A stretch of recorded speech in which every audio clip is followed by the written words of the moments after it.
Hey everyone, it's Louisa Munson from Feel Good Astrology, and this is an amazing session that I'm really excited to share with you, because in this session we're going to look at the ephemeris and how we can use the ephemeris to, in particular, help us be time travelers on a website, not on a website, on your birth chart. So let's have a think about what we might want to use the ephemeris for. So the ephemeris basically is a list of all the planets and all the days of every single year, from right back then to right back into the future. You can go as far back and as forward as you want to go. And when you know the position of these planets, you are able to compare the place of those planets to where they were at the time, place and date of your birth. And you've already learnt about aspects. So you know that when a planet goes over one of your planets, something kind of magical happens. It's like something is transiting over your Pluto, or over your Mars, over your Sun or your Moon, or over one of your angles. So the ascendant, the descendant, the IC, the MC. I feel like I'm doing like a YMCA thing. But anyway, these all represent significant changes in your chart. So it's important that you can see when they're happening and also learn to predict. So if you can see what's happened in the past, if you think back to some of the times when you've had some really awful times and gone through some really big changes, or when something amazing happened, if you go back to that time, pick that year when it happened, go to that month on the ephemeris and see where those planets were and correlate them to your birth chart. You will not be disappointed, because you will definitely see some form of correlation. That's how it is. And so when we're looking back at the charts, we're kind of decoding our past. We can see when big things were happening with us moving house, for instance, or which planets were involved when we were having relationship difficulties. So it's really, really important that we understand what's happened in the past and learn to decode our chart. Similarly, you can look into the future. And what you'll see is those planets that are important in the past, you can start seeing where they're going and where they're taking you and what you might need to look out for. So stick with me and let's explore this further.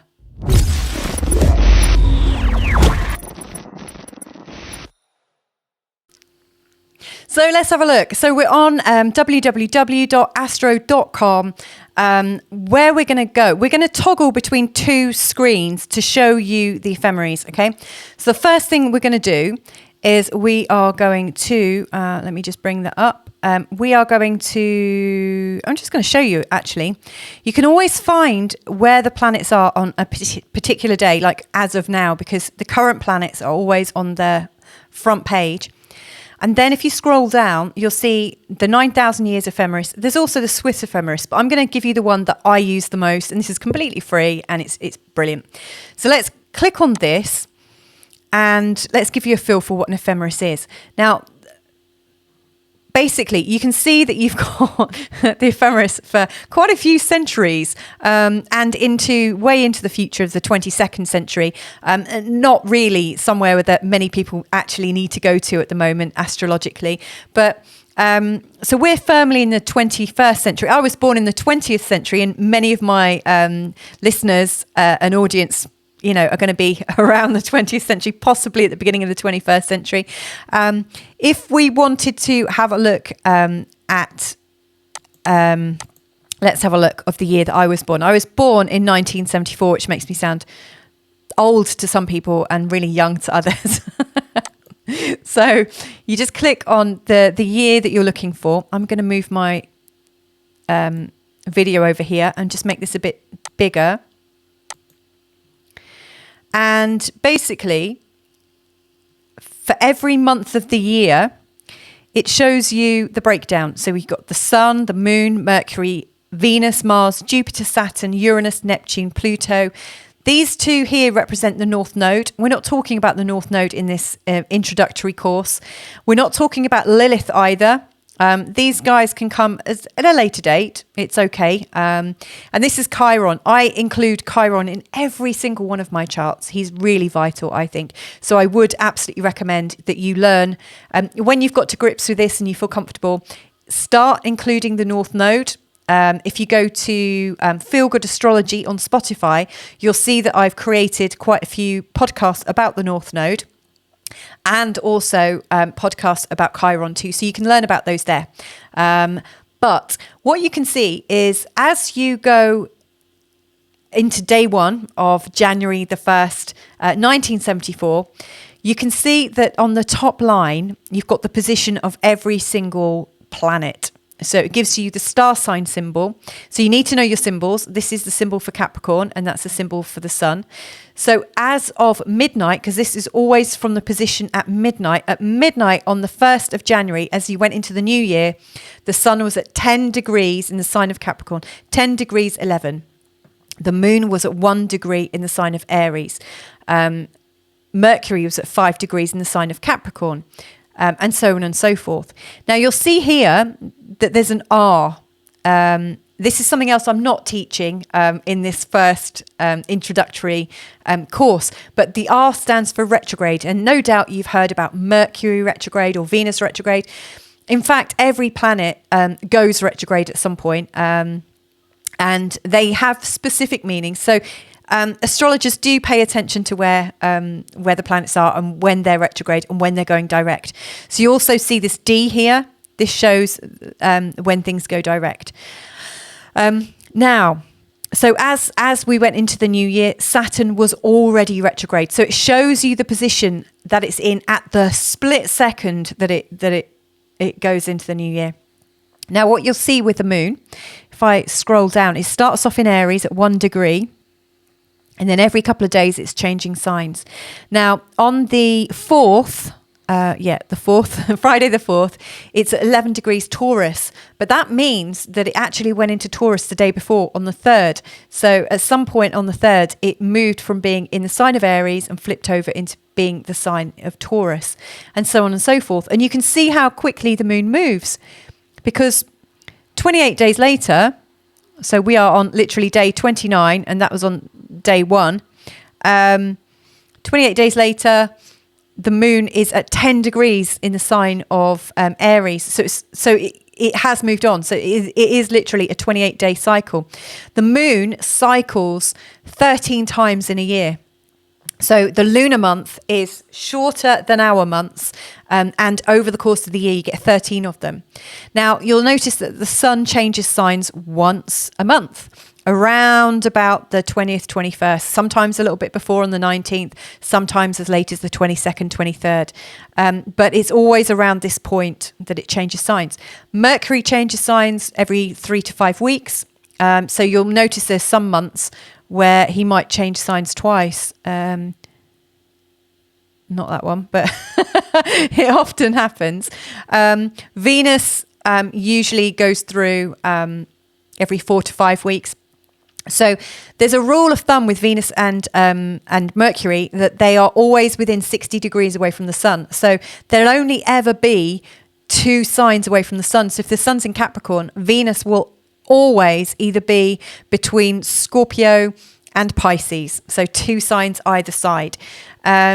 You'll notice that Jupiter changes signs once in the year. It changes signs every 11.8 months. So right at the start, it's in the sign of Aquarius. And by the end, I know it's in Pisces because my moon's in Pisces and I'm born right at the end of the year in December. So yeah, there it is. It's in Pisces. Saturn changes signs every 2.5 years. So, if he's already changed signs, you're not going to see him change signs. It might not be the year where he changes.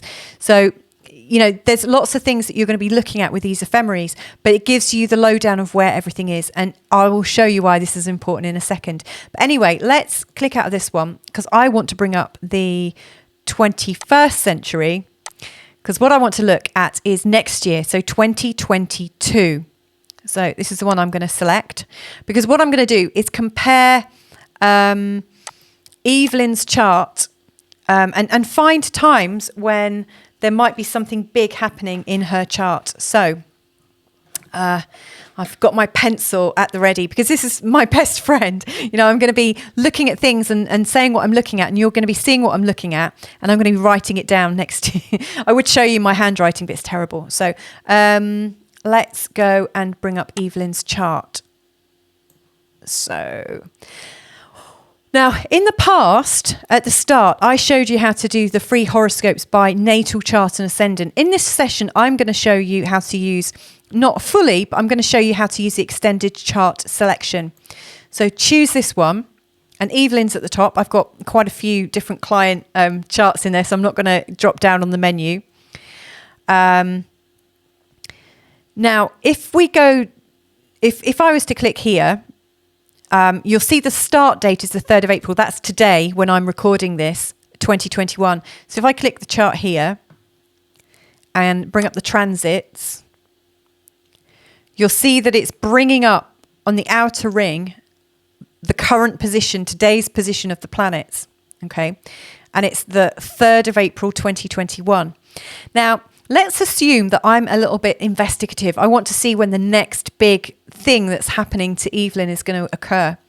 Now, I could look at the sun and the moon and Venus and Mars and Mercury, but they're quite fast moving planets, and they will, you know, if they are to go over a planet, like the moon, like when the moon goes over this is Pallas Athena actually. If the moon was to go over Pallas Athena and then over the moon here, the moon goes so fast. It affects you for no more than half an hour, really. The sun only affects you for a day, and the same pretty much for Mercury and Venus. So I'm really looking for things from Jupiter, Saturn, Uranus, Neptune, and Pluto, because they're the ones that are going to give us the big impact changes. Now, I can see that Jupiter moves one sign every year. So he's currently in the sign of Aquarius. And the thing is that one of the things that I would be really cautious of in this chart are these angles, actually, because she's got, in particular, her Neptune down here in a conjunction with the IC, the angle to do with the home and behaviours and her security. It's very vulnerable. And when something aspects it, i.e. goes over it, or goes in a square to it, or in an opposition, it's going to create some big change. Now, the ruler of this angle, it's in the sign of Sagittarius. And what's the planet associated with Sagittarius? It's Jupiter. So Jupiter's the ruler of it. So I'm keen to see where Jupiter might be in relationship to this angle. In particular, if I know that Jupiter moves one sign a year, so I'm kind of looking for the time when Jupiter might cross this point. That seems significant to me. Also, I can see that Neptune is nearing this point too. And Neptune's a really slow moving planet, much slower than Saturn, much slower than Uranus. Neptune takes about 14 years to go through a sign. So in a couple of years, it's only going to move 2 or 3 degrees. So it's just inching closer. So I know that Jupiter is going to be in this area in the next year or so. And I'm wondering when it's going to cross here. This is an interesting point to me. Pluto's slow moving, so I'm not so worried about him. But it's going to be interesting to notice when Pluto is close to the moon, even closer, because that's going to be pretty fundamental. So what I'm going to look at is I'm going to look at when Jupiter crosses this angle, which is about relationships, because when it goes over this angle to do with relationships, it's also going to be triggering this area here because it's also the ruler of the home. So I'm imagining, one thing I've noticed about Jupiter crossing the angle to do with relationships is that it causes change. Jupiter enlarges things. It can inflame things. It makes things bigger and better. It can make us feel optimistic. It can bring opportunities. Sometimes those opportunities come with closures because as things grow, we grow beyond our physical shape or beyond our life, and things have to change. But also, Jupiter often inflames things before we change. So it sometimes makes things a bit worse before it gets a bit better. It's not always a cure-all. So given that Jupiter is associated with a house, I would imagine seeing Jupiter cross this could show a relationship change that could actually make a change in this person's chart. So what I want to do is find the time when Jupiter's going to go over this point and also see what else is happening in the chart, because that would give me an idea as to how Evelyn will actually cope with those changes. So it's investigative astrology, which I love. So let's go to 2022 now. So I'm going to keep this up on one screen and I'm going to toggle between the two. So what I'm going to do is I'm in the year for 2022. Let's see when Jupiter gets to 24 to 27 degrees. Let's double check that. 24 degrees in the sign of Sagittarius to 27 degrees. So we're looking for when it goes over this area, but like here in Pisces when it's square. It would also be good to see when Saturn is at 24 to 27 degrees in the sign of Aquarius. It will be in a sextile then as well. So let's have a look. So in fact, I'm actually going to have a look at Saturn's positions first. So Saturn is at 15 degrees Aquarius. Let's scroll down. I'm going to make this a bit bigger. So Saturn, we're scrolling down. Oh, April time. So in April time, right at the end of April, the 27th of April, Saturn is at 24 degrees in the sign of Aquarius. That's just me writing it down, looking to the side and down. And Saturn is going. How long is Saturn going to be there for? Oh, disaster! Here comes the retrograde. So Saturn, when he goes into a sextile, is really, really helpful. But then when he retrogrades out of it, it's like it feels like you've made a step forwards into your life and you're able to start planning your life again. And then you have to step out of it and review it and kind of tidy up your thinking. So he's going retrograde from the 4th of June. And Saturn goes retrograde for about 5 or 6 months. So it's probably around about October, November time when he goes direct again. Let's see. Saturn, he's gone direct again on the 23rd of October. Okay, and let's scroll to the end of the year. Saturn isn't going back to that 24 to 27 degrees. So April, between the 29th of April and say the 5th of May, Saturn's in quite a helpful position before he goes retrograde. So let's go back to start and have a look at Jupiter. Now we're in March, so Jupiter's at 17 degrees. Let's see when he goes to 24 degrees. Aha, here he is. It's at 24 degrees in the sign of Pisces from say the 12th, 13th, 14th of April. So I'm just writing this down. And let's scroll to see when he's at 27 degrees, right in an exact square with Neptune on the 1st of May. So I now know that the 14th of April to the 1st of May is a really strong time with the Jupiter square Neptune feel. And I also know that around the 24th, 25th of April is very strong for Saturn too. That's kind of fascinating. But look here, what I've just noticed. Neptune, and this is how it all works, isn't it? Neptune, as luck would have it, is at 24 degrees in the sign of Pisces too. So in fact, we've got these three planets at like 23, 24 degrees. So we've got Jupiter, Saturn, and Neptune. That's interesting. Okay, so this is a time when I want to go to. So what I would do now, if I was investigating Evelyn's life, what I would do is go back in this chart selection. Now let's just move this on. So we said the sort of midpoint was about the 25th of April, and we're in 2022. And let's just click to show the chart. I'm just going to make sure I've got everything deselected so we don't end up with a whole bunch of asteroids in there as well. Okay, so we've got Evelyn's chart. Let's bring up the transits.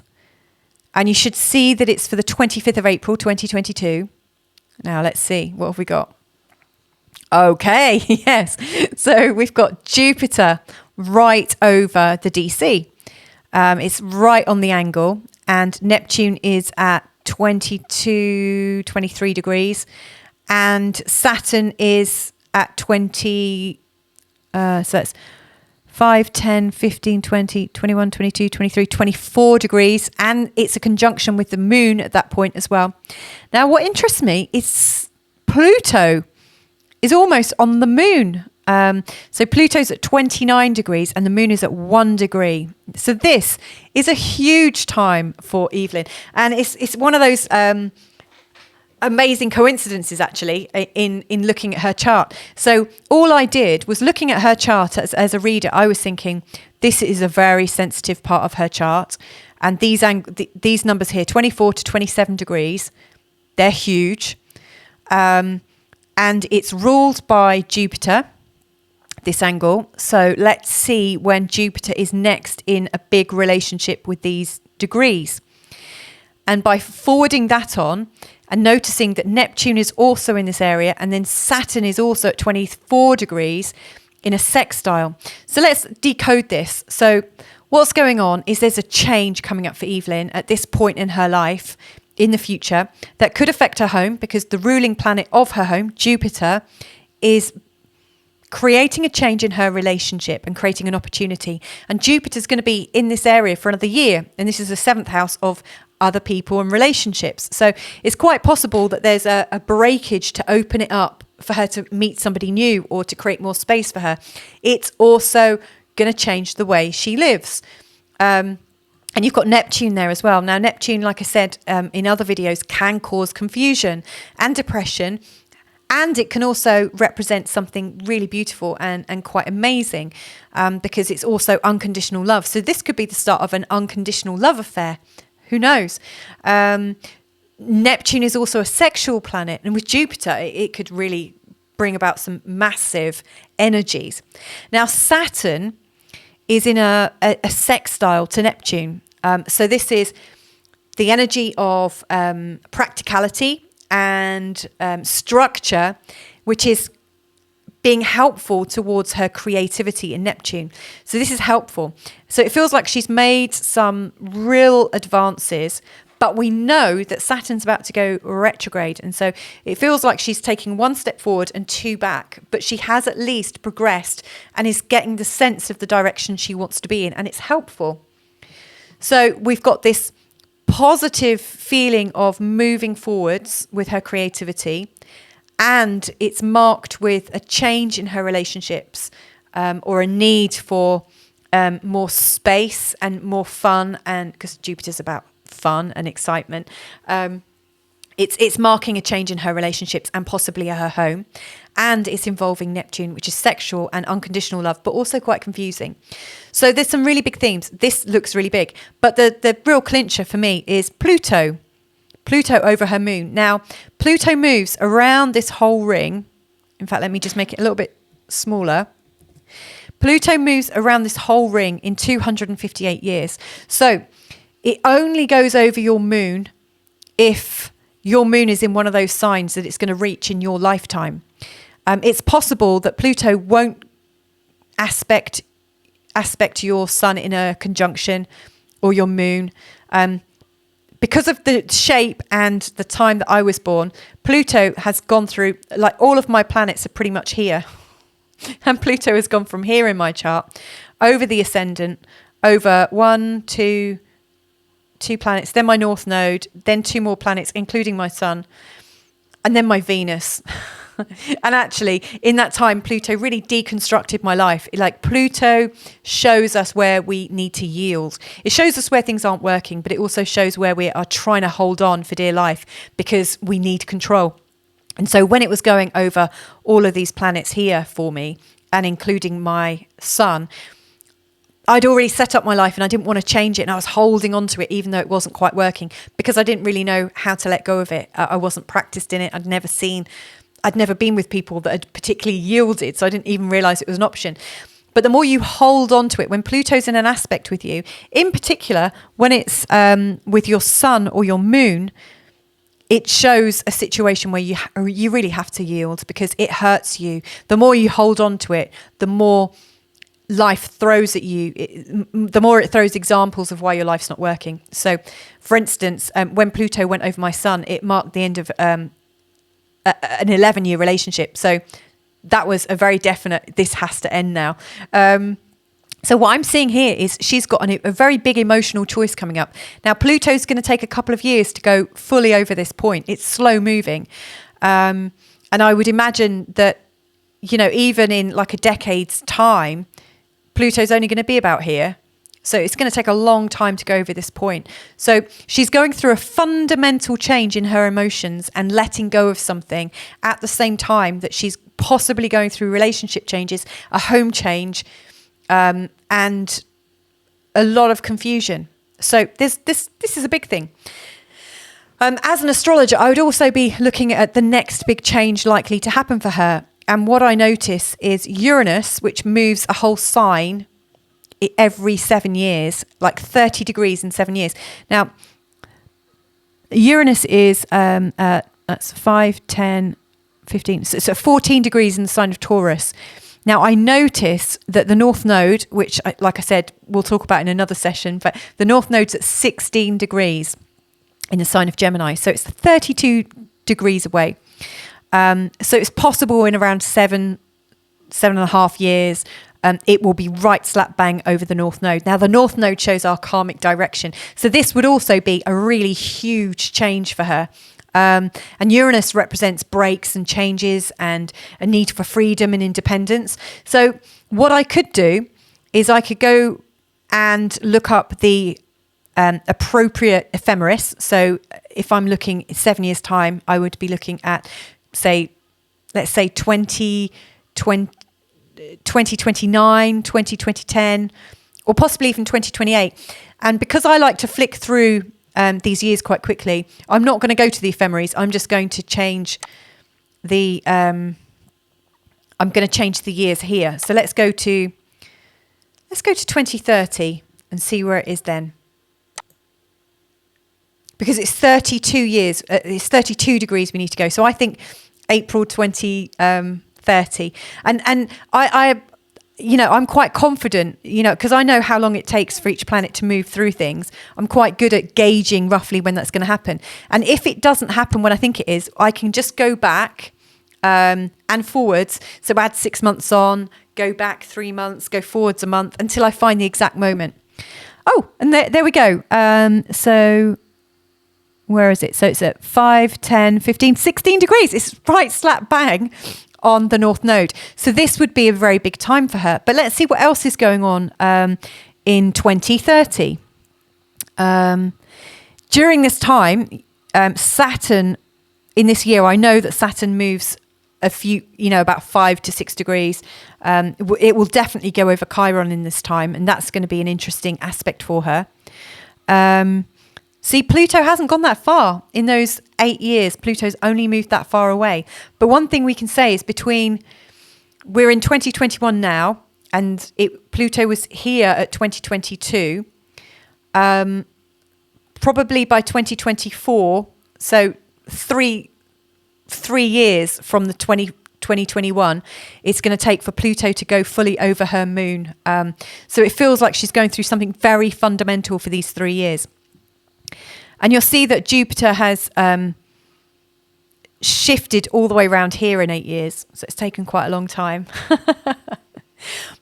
I'm really curious now when Pluto went over this. Now, as a guesstimate, I'm going to say it was around 2005, 2006. Now, the reason I say that is I know that in 2006, Pluto was pretty much at 27 degrees in Sagittarius, because my sun is at 27 degrees in the sign of Sagittarius. I'm born on the 20th of December.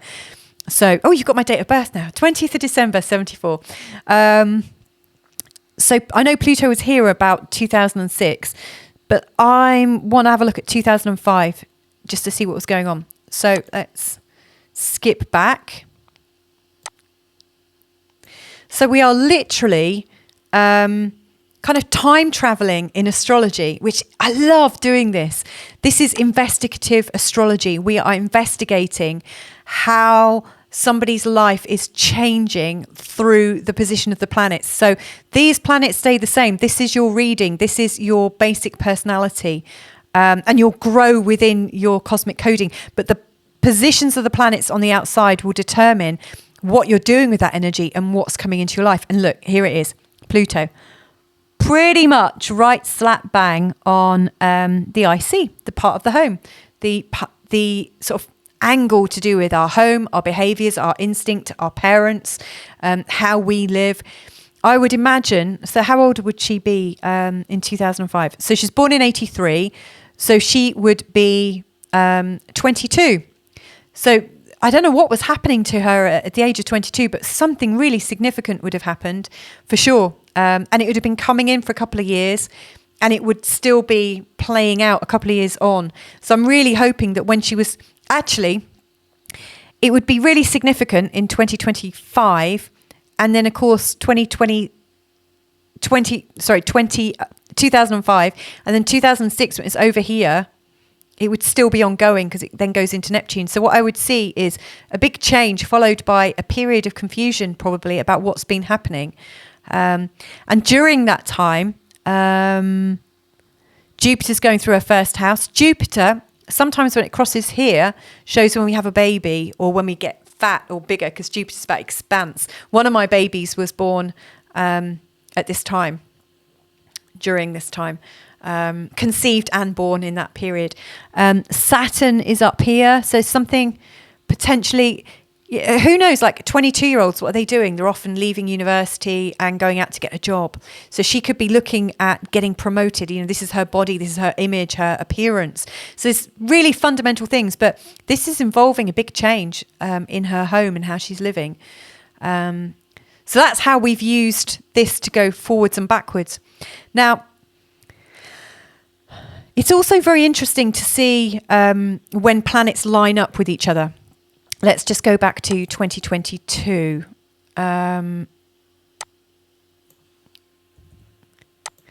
Because what I did notice, and I'm sure you did too, is that Jupiter and Neptune are together. So although Neptune looks like it's here, that's actually Venus's position. Let me just make that bigger so you can see it. So you've got this green mark represents Jupiter, then you've got the descendant, then you've got this green mark underneath here that represents Neptune. So they're very close together. Now Jupiter goes all the way around here in 11.8 years. So it takes a long time for him to go around. So approximately every 12 years or so, Jupiter and Neptune come together. So we've got the energy of unconditional love and creativity and something really without boundaries, conjunct with the planet to do with expansion and optimism and hope. It's deeply creative and it could be a really amazing moment. So for instance, if somebody was wanting to launch a career in 2022 to do with design or music, which is a real sort of Neptune theme, you might actually choose a time when those two planets are together, like exactly together. And this is where we're going to use the other part of the ephemeris, the aspectarian side of it. So let me click off here. Let's just go back to the home page. And we're going to actually let's have a look at 2020. Let's make that a little bit smaller, because I want to find the days when, I'm guessing it's in April, when Neptune and Neptune and Jupiter are the closest together they get. So it's at 24 degrees here, 23:58. Right, I think they're closest together on the 12th of April. So Jupiter's at 23:50 and Neptune's at 23:58. And then the next day, Jupiter's at 24.4. So during that time, he's the faster planet, and he would have gone into 23.58 and been in an exact conjunction with Neptune. So I want to find the exact time when that happened. Now, you could do a search. You could type into Google, when does Jupiter conjunct Neptune? But, when you do a search, whilst it's good to do a search on the internet for something interpretive, like what did Jupiter conjunct Neptune create? There'll be lots and lots of different descriptions of that. But when you're looking for an exact time, I would look at the Ephemeris, because they will give you the exact time. So let's go back to the homepage, and 9,000 years Ephemeris. And let's go to the 21st century and 2022. Now see this A, there's an A next to all the years. Each year has an A, and it's to the right. So let's go to this. This brings up a different kind of ephemeris. This is a graphic ephemeris that shows you the aspects that the planets are making together. Now I'm going to make this bigger because it's very fiddly to see. You have to know all your symbols. So it might take you a while to get used to this. And, to me, this is just a language that I understand, but I've been looking at these symbols for like 25 years, almost 30 years. So you'll notice that it goes down in 4 columns. So this is like the first week in January, 2nd, 3rd, 4th. It doesn't always work like that because some weeks are busier than others. But let's go through. So we're looking around the 12th of April. We're expecting to see Jupiter and Neptune connecting. Right, we're in the April, 12th of April. Aha, here we go. Jupiter conjunct Neptune on the 12th of April 2022 at 14:43. So if I was trying to use the ephemeris to find a perfect time, that might be my time. So 14:43. So again, I've got my pen and paper. So I'm going to write that down. 12th of April 2022. A very powerful time. And that sets off some really incredible energies in the world. Now, let's just go back to Evelyn's chart again, and let's go to the 12th, because it's a pretty amazing. So I'm going back to the extended chart selection, as you can see. So let's go to the 12th of April, 2022. Let's see what else, like where else are the planets at that time. I'm going to bring up the transits. So you can see like there's just one green line representing the two of them. They are that close. Now, are there any other planets at 22 degrees or 23 degrees? That's 5, 10, 15, 20, 21, 22, 23, 24. So Uranus is in a sextile, 60 degrees away from this Neptune and Jupiter effect. This is really fortunate. This is a really good time. I'm going to mark this down as a time for me to plan something rather remarkable. People being born at this time are going to have a very unique coding in their charts. Uranus is about big change, collective change, higher self, channeling, futurism, technology, and then Neptune, creativity, unconditional love, Jupiter, expansion. This is pretty big. Of course, because Jupiter and Neptune are here as well, they're also in opposition to Mars and also to Venus. So not only are they creating a square here with Neptune, they're also in opposition here as well. And they're in a trine with Mercury. Mercury's at 24 degrees in the sign of Scorpio. And boom, here's Jupiter and Neptune. So if I was looking at this chart, I would be thinking, wow, that's pretty special. Now, look, there's a couple of other things. You've also got the sun is at 22 degrees in the sign of Aries, and the moon is at 22 degrees in the sign of Leo. What are the chances? So the sun and the moon are in an exact trine there.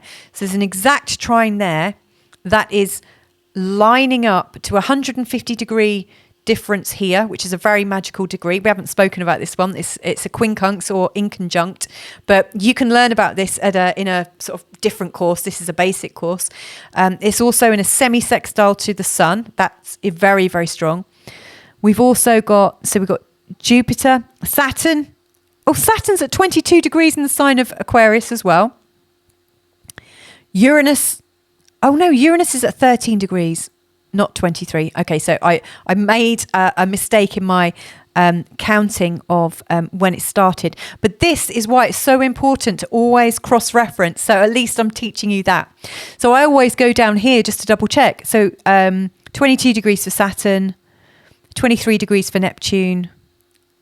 The North Node, which like I recommend you should learn about, is at 22 degrees as well. So there's a lot going on in charts to do with 22 degrees. So that's the Sun, the Moon, Jupiter, Saturn, Neptune, and the North Node. That is 6 important things in a chart, all aligned at 22 to 23 degrees on the 12th of April, 2022. That's big. Now, if you know your chart and you know that you've got something at 22 degrees, you might be thinking, okay, well, I need to see how this is going to work in my chart, because all of these planets are going to have an effect. Saturn is also going to be affecting these guys. Saturn's also going to be affecting Mercury. The Moon is also going to be in a square with Mercury. The Sun is going to be in an inconjunct with Mercury. So there's a lot going on. So this is how we use astrology. So we've gone backwards. We've seen when Pluto was here, and that would have been marking a pretty dire time for Evelyn. We've gone forwards a year to find this rather extraordinary time. And we've gone forwards into 2030 to find when Uranus is on here, which is a very important time, probably a time of liberation for Evelyn, when she's going to feel pretty great in herself, actually. So we've been able to piece together part of her timeline for 25 years, and that's pretty incredible. And all I did was go backwards and forwards using the extended chart selection, and you can go back to it. So we're here. So I went backwards and forwards, and I also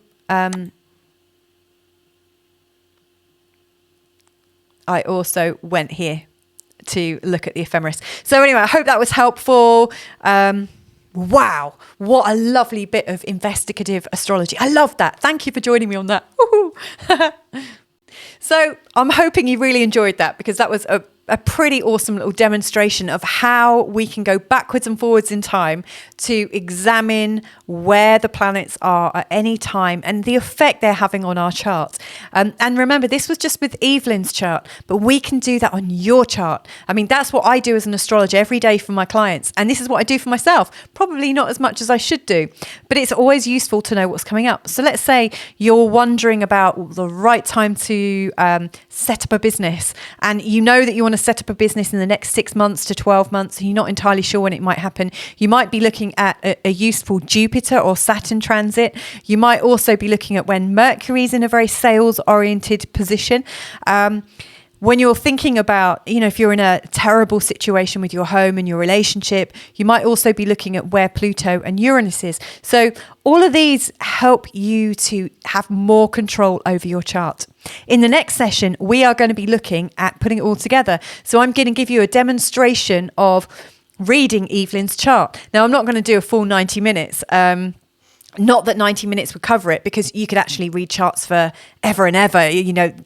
They are sort of endless. They're endless vehicles of potential. But I give you, a little guidance. I give you my first thoughts about her chart and how I'm reading it, so that you're putting all the knowledge together. And to recap on what we've learned so far, you've created a chart. I created Evelyn's chart.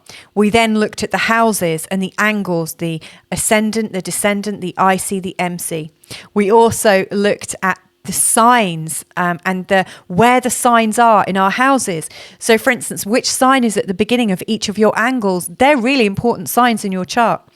And then we looked at the planets. And then after that, the aspects that the planets are making to each other. So what kind of relationships are they in? Are they in a happy marriage together? Are they working well together? Or are they kind of like poles apart?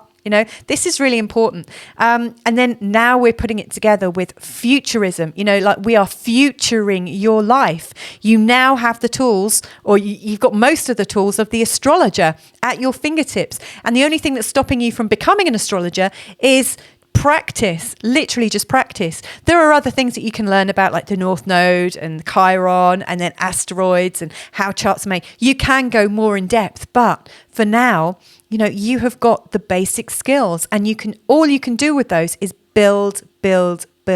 So anyway, I hope you found that useful. I really did. I really enjoyed it, because actually one of the things I love the most about astrology is kind of piecing together somebody's life story. Because for me, and the way I approach astrology is to look at it as a perspective of somebody's journey in life. As an astrologer, I think it's my responsibility, or what I take pride in is helping to unpick the narrative and the theme of somebody's life so it makes sense, and almost create a more compelling story for them to live by. And you can see all of that in astrology. So anyway, thank you so much for joining me today. If you've enjoyed this, then please do give it a thumbs up, like it, subscribe, and please share it. Who knows who in your circles, your Facebook groups, your Telegram groups, who knows who might like this. If you think someone's going to benefit from this, please do share this, because this is a free course that I've put together for you, and I'm really happy for it to go far and wide. So anyway, lots and lots of love. Stay tuned and see you in the next one. Lots of love. Bye for now.